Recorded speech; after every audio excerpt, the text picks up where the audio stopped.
ઉના ખાતે Kubavat charitable trust દ્વારા પર્યાવરણ સંરક્ષણ અને હરિયાળા ગુજરાતના સંકલ્પ સાથે 5100 વૃક્ષોનું નિઃશુલ્ક વિતરણ કરવામાં આવ્યું. આ કાર્યક્રમમાં વડ, પીપળ, લીમડો, આસોપાલવ, જામફળ અને દાડમ સહિત વિવિધ છાંયડાદાર તથા ફળાઉ રોપાઓનું વિતરણ કરાયું હતું. ટ્રસ્ટના પ્રમુખ હરકિશન આઈ કુબાવતે વૃક્ષો વાવીને તેનું યોગ્ય જતન અને સંરક્ષણ કરવા પર વિશેષ ભાર મૂક્યો હતો. કાર્યક્રમ દરમિયાન લાભાર્થીઓને વૃક્ષોનું યોગ્ય વાવેતર, નિયમિત પાણી આપવા અને ટ્રી ગાર્ડના ઉપયોગ અંગે માર્ગદર્શન અપાયું. મોટી સંખ્યામાં ગ્રામજનો, ખેડૂતો, યુવાનો અને પર્યાવરણ પ્રેમીઓએ ઉત્સાહપૂર્વક ભાગ લઈ રોપાઓ મેળવ્યા હતા.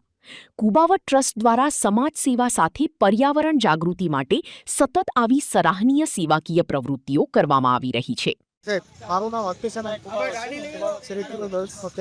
કુબાવત ચેરિટેબલ દ્વારા પર્યાવરણ જનજાગૃત અભિયાન ચલાવવામાં આવ્યું. તેમાં 5100 વૃક્ષનું આજે વિતરણ કરવામાં આવ્યું છે. તેમાં અલગ અલગ વિવિધ પ્રકારના વૃક્ષો છે, જેવા કે વટલો છે, પીપળ છે, ડેકોરેશન માટે આસોપાલવ છે, ફૂપ માટે જામફળ છે, બદામ છે, કેળા છે, એવા અનેક વૃક્ષોનું વાવેતર કર્યું છે. એક વૃક્ષ આપણે વાવી તો 100-150 વર્ષ સુધી સાયો આપે, તો હરેક માનવીને એક વૃક્ષ વાવવું જોઈએ કે આવનારા સમયમાં જે આ અત્યારે પ્રકૃતિનું જતન થઈ રહ્યું છે, જતન ન થાય અને એક નવું પર્યાવરણની ધોતી થાય. આજે એકદમ વિનામૂલ્ય છે. અલગ અલગ ગામડેથી ઉના તાલુકાના આજુબાજુ વિસ્તારના લોકો રહેવા એકદમ તદ્દન વિનામૂલ્ય. મારું નામ હિરેન વીરાભાઈ બામણીયા, પૂર્વ તાલુકા ભાજપ પ્રમુખ. વર્તમાન સમયમાં ગ્લોબલ વોર્મિંગ એક મોટી સમસ્યા છે.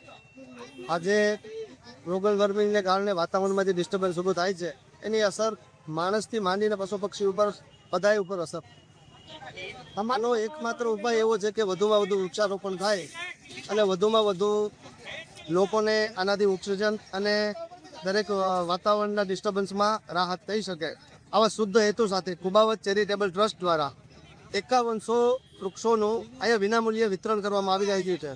આજના સમયમાં પ્રધાનમંત્રી પણ એક પેડ માં કે નામ દ્વારા વિવિધ કાર્યક્રમો ચલાવી અને વૃક્ષારોપણને વધુમાં વધુ પ્રોત્સાહન મળે તેવા પ્રયત્ન કરી રહી છે. તેમાંની જ આ એક પહેલ હોય. કુબાવત ચેરિટેબલ ધન્યવાદને પાત્ર છે કે લોકોને વૃક્ષારોપણ કરવા માટે પ્રેરણા મળે અને લોકો વૃક્ષારોપણ તરફ વધુમાં વધુ વળી શકે. એના માટે આટલા મોટા પ્રમાણમાં વૃક્ષોનું વાવેતર કરવા માટે નિઃશુલ્ક વૃક્ષો વિતરણનો કાર્યક્રમ ગોઠવ્યો છે, જે સરાહનીય કામગીરી છે.